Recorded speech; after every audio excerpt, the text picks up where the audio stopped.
फिलहाल मुजफ्फराबाद के बाद यह आंदोलन मीरपुर, पुंछ, नीलम, भीमबर और पल्लादरी, धीरकोट में भी फैल चुका है।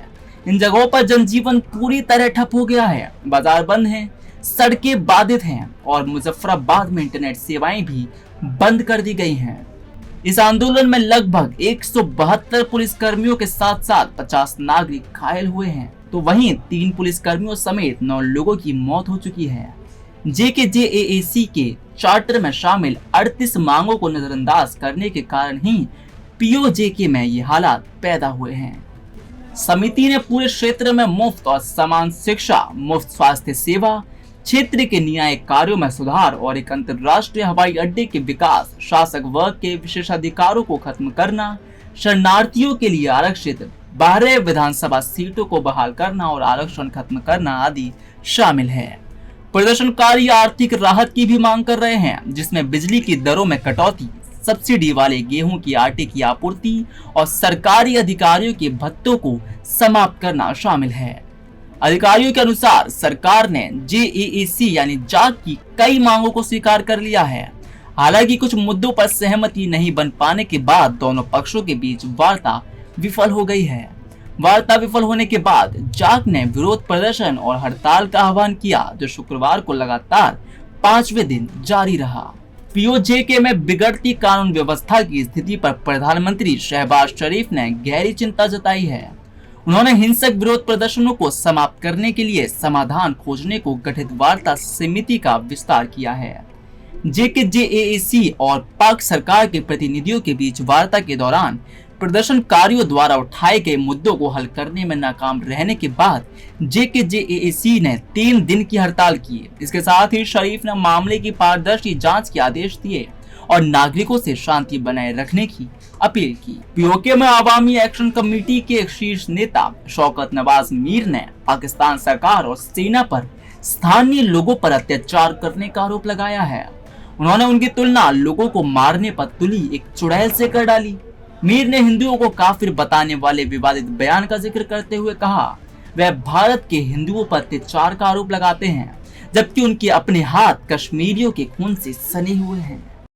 ये डायन बन चुकी है, डायन अपने बच्चों को खाती है। ये रियासत जो है इस वक्त अपने बच्चों को, अवाम को मारने पे तुली हुई है, लिहाजा ये मारेगी भी और उसकी आवाज कहीं बाहर न जाए, इसलिए उन्होंने मीडिया भी बंद कर। अगला प्लान क्या है? अगला प्लान ये इंडिया को कहते हैं ना जालिम जाबर है, और वहाँ तो काफर है, हिंदू है, वो तो जुल्म करेगा। इनसे भी पूछो भाई तुम क्या हो? तुम मुसलमान होते हुए इस जिसको तुम 100 कार्ड आजाद कश्मीर कहते हो, ये आजाद नहीं है। ये तुमने इसको पाबंद करके रखा हुआ है, लोगों की तमाम आवाजों को बंद करके रखा है, और तुम डोंगर चाह रहे हो जनाब, ये खित्ता हमने आजाद करके रखा है। आज तुमने ये साबित कर दिया है इंडिया और पाकिस्तान के इस रवैये से, जो आज तुमने आजाद कश्मीर के अंदर इतने दिनों से रचा के रखा है, वो तो काफिर है, वो जुल्म करेगा। तुम बताओ, मीडिया बंद करके, फोर्सेस ला के, बंदूकों डायरेक्ट गोलियां मार के तुम किस जगह पे खड़े हो? मानवाधिकार कार्यकर्ता दिव्या अडवाणी कहती हैं कि मुझे नहीं लगता कि वे समान रूप से अधिकारों का आनंद ले रहे हैं, क्योंकि पाकिस्तान में सिंधियों की संख्या दिन ब दिन कम होती जा रही है। भारत में वे फल फूल रहे हैं और अधिकारों का आनंद ले रहे हैं। So in India, every minority, even the Dalits, which was considered untouchables ones, have also got the rights in our constitution, and it's about 30%. So India has given each and every minority the right in their politically, socially, everywhere. ये कोई पहली बार नहीं है जब पाकिस्तान में महंगाई को लेकर प्रदर्शन हो रहा है। पीओके में इससे पहले भी कई बार सेना और सरकार के खिलाफ विरोध प्रदर्शन हुए हैं। पिछले साल मई में सस्ते आटे और बिजली के लिए लोगों ने हड़ताल की थी। लोगों का कहना है कि पीओके में मौजूद मंगला डैम से बिजली बनती है, फिर भी उन्हें सस्ती बिजली नहीं मिलती। इसी तरह 2023 में भी बिजली की कीमतें बढ़ाने और गेहूं की सब्सिडी हटाने के खिलाफ लोग सड़कों पर उतर आए थे। इसके बाद 2022 में भी सरकार की कानून के खिलाफ लोगों ने सड़कें जाम की थी और आजादी के नारे लगाए थे। ये कोई पहली बार नहीं है कि जब पाकिस्तान में महंगाई को लेकर प्रदर्शन हो रहा है।